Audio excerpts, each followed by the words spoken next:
Cuerpo de agua, de Lady Loaysa. 1. Muerte de Rosendo. El inicio. Le habían reventado la cabeza entre las piedras. Una hilera de sangre discurría por la acequia contigua a la bodega, a 5 cuadras de la Plaza Pararuna. Su mano derecha todavía seguía empuñando hacia arriba, como pretendiendo defenderse antes del asesinato. Al lado estaban esparcidas por el suelo las actas de las sesiones firmadas por los dirigentes y autoridades del lugar. Él iba a devolverlas aquella noche antes de la asamblea. Tenía decidido renunciar. A pesar de lo valiente y osado que era, hay fuerzas que no se perciben, pero en los momentos menos esperados se hacen sentir. El aura negativa es como una maldición de la que solo escapan los que se unen a ella y los que se mueren. Eran las 5 de la tarde cuando salió de su casa al salón comunal. Caminaba con la seguridad de querer dejarlo todo en manos de quienes lo habían acusado, de quienes desconfiaban de su trabajo, de los traidores a la verdad. Nadie más lo sabía.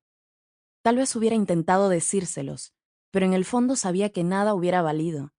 Era poco probable que los pobladores comprendieran la depresión de Rosendo por ver que sus esfuerzos por rescatar la laguna pronto serían inútiles, y por las amenazas recibidas por parte de los Hostín, incluso contra la tranquilidad de su familia.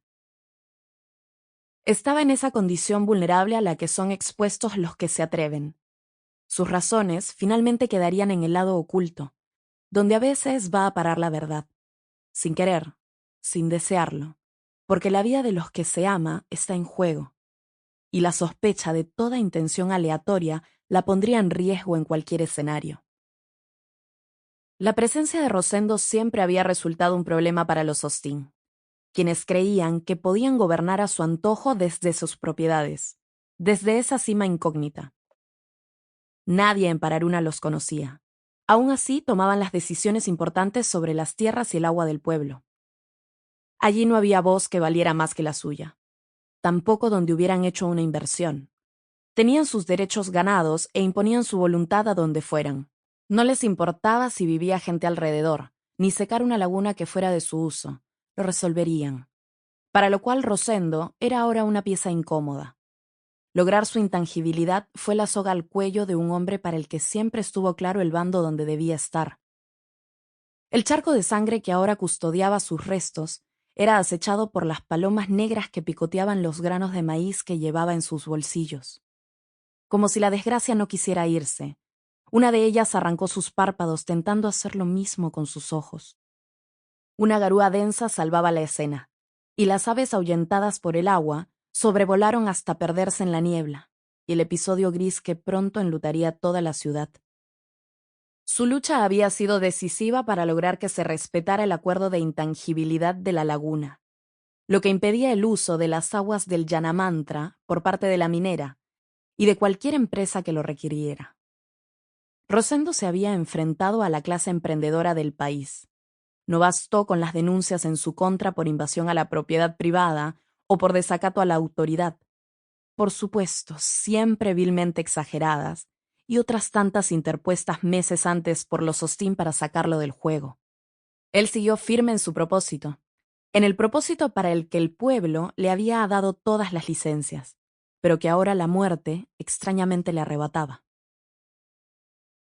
Celendino se lo dijo alguna vez, pero sus intenciones evidentemente eran otras: acaparar todo escenario posible para proyectar su campaña política. Le había advertido a Rosendo los peligros que supone dar la contra a los intereses mayores. Él no actuaba solo, y menos buscaba el bienestar del pueblo.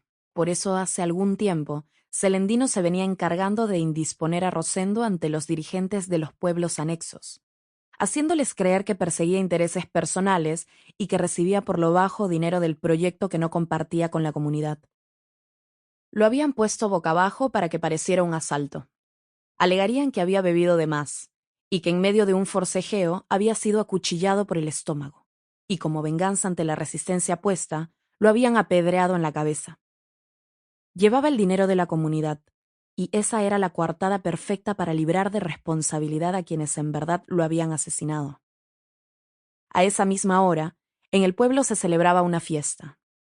Antonio Sample complete. Ready to continue?